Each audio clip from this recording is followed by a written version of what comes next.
Today I'm going to be showing you the number one truth that all men are going to have to accept at some point in their life. And that truth is that women only want what they cannot have. Say that with me one more time. Women only want what they can't have. The reason being is because when you actually take a look at what a woman is going to respond to when it comes to their deepest desires and their attraction, this is going to be the man who can actually stimulate hypergamy properly. So what I'm going to be doing today is breaking down step by step exactly how you can do this. That way, the relationship cohesion and the dynamic that you have between yourself and any woman that you're dating will run smoothly.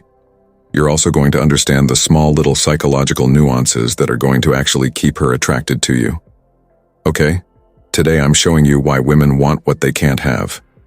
Now, what you have to understand going into this is her not having you satisfies hypergamy. Okay, this is the only thing that can satisfy hypergamy, is her desiring you, and she doesn't necessarily know if she can have you. This is the only thing that is going to actually signal to hypergamy that this guy is a strong man or this guy is a solid bet, that she wants to actually attempt to obtain or attempt to get a relationship with. And I'm going to explain why your bank balance is not going to satisfy hypergamy. Your six-pack abs is not going to satisfy hypergamy. Okay? The only thing that is going to satisfy hypergamy is her not necessarily knowing if she can get that relationship with you or if you like her fully, or like her to the same degree that she likes you. So what you have to know is the second a woman knows where you permanently stand, she loses desire. I don't care how much money you make. I don't care how tall you are. I don't care how ripped you are. I don't care how popular you are. The second that a woman knows where you permanently stand with her, as in you really like her, she is going to start to not really like you. And that's just how it goes. Women hate when a man is won over too easy. When a man is won over too easy, now he's low value, now he's not desired, and now he has no options. So, the truth that you have to accept is your care for her, okay? Your deep down love or your deep down care that you have for a woman is a turnoff. Okay? Women are often never content with the man that they're with, due to the fact that once she's with him, she will constantly think, what if something better comes along? What if I can do better? What if this guy is not necessarily the best option for me? The way that you remove a lot of those thoughts that she may be having is, you understand how to satisfy hypergamy. So, I'm going to show you step by step how to do this. Now, it is important to always come from the frame that it's her winning you over and that you're not fully sold on her. So, think about this for a second. When you come from the frame that it's her winning you over or it's her trying to obtain that date with you, or her trying to obtain that interaction or that relationship with you, this is going to signal massive status in the eyes of that woman. And not even massive status, it's going to trigger a thought process that's going to allow her to realize that you have very high sexual market value. That's going to be a very big turn on. Most guys learn this the hard way because they refuse to actually accept these truths. A lot of men have to go through the processes and learn the mistakes on their own first. And that's just how it goes.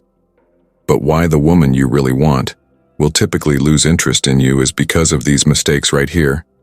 When you're around a woman that you really like, or that you really love, or that is really sweet and nice, you start to view her differently. So, I'm going to explain this.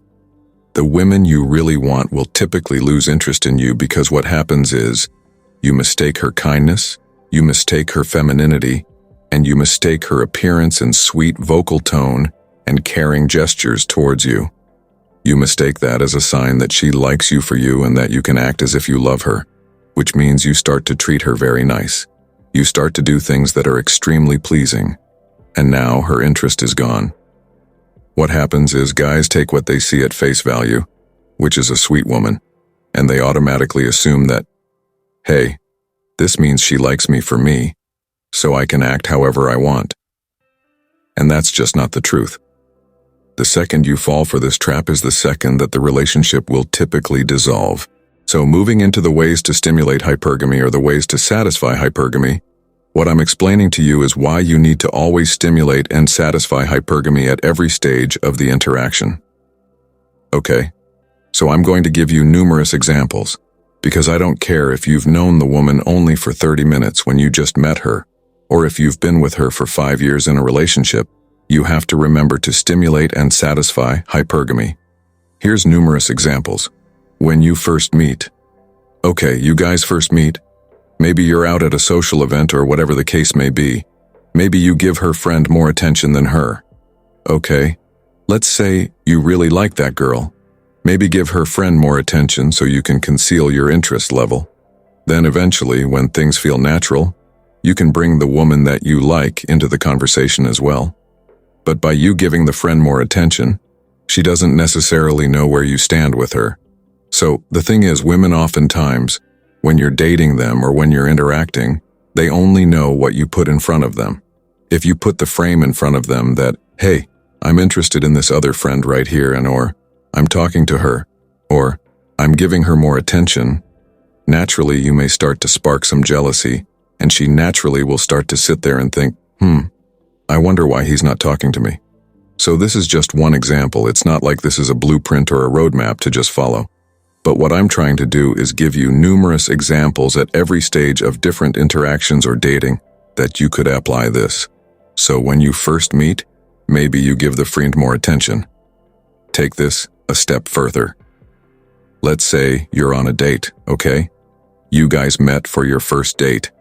On a date, maybe you cut the time short after just like 30 to 40 minutes and you say, hey, I've got to go. Okay? You had a time constraint. If she's super beautiful, she's probably used to guys blocking out probably 2 to 3 hours out of their day for that first date.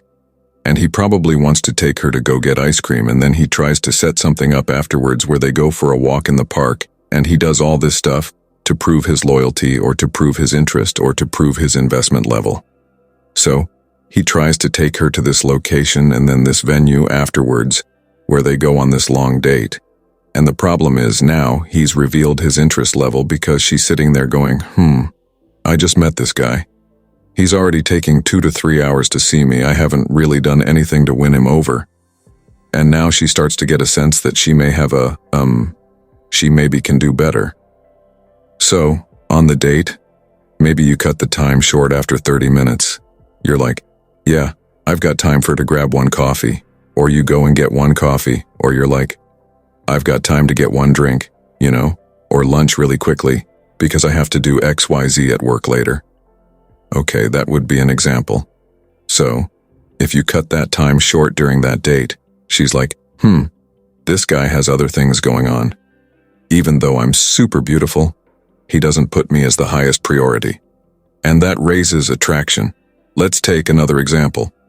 Let's say you guys are back home. So, maybe you guys went out on a date, and or maybe this is a woman that you've seen numerous times in a row. So, you guys are back home, maybe at her house or at your house, whatever the case may be, and you guys are on the couch watching a movie. Well, if you're on the couch watching a movie, most guys, what they're going to do is they're going to get a blanket and snuggle up with her and prove their love or prove their care. Maybe you would do something like, on the couch, you would lean away or you sit with distance apart. Well, if you sit with distance apart, now what you've just set up is you set up the opportunity and the ability to let her come to you. Okay? If you set the opportunity up for her to come to you, it shows that you're content by yourself. You are content by yourself on that couch. You are content watching the movie by yourself. Yeah, it's great that there's company with you, which is her, but now she has the opportunity to come to you. She's entered into your frame. This is how a woman wants it to be. She wants to see that you're stable and you're content on your own. So, be sure to always do these things to stimulate hypergamy. When you're dating, there's a great analogy I like to give to demonstrate this. Let's say you have a multi-millionaire, okay? A multi-millionaire guy in front of her. If that multi-millionaire guy always wants to kiss her, always wants to hold her hand, always wants to spend lots of time to go on coffee dates with her, okay? Now compare that to a different guy making $50K a year who doesn't want to do all those things. Signals that he potentially has higher sexual market value. So notice this, a guy's a millionaire. 9 times out of 10, most content creators would say, hey, that guy's a millionaire. That's going to satisfy hypergamy, and she's going to want to be with him because he has resources. Not so fast. If that guy makes all of the mistakes that signal low sexual market value, such as over-investigation, wondering if there's a different woman that he wants to invest all of those coffee dates with and all of that stuff. So, keep that in mind. The thing that dictates if you have a woman's interest is already having other women interested in you. And that's typically how they behave. If you like this video, I want you to hit the like button, and I also want you to subscribe and check out the next video that I created for you.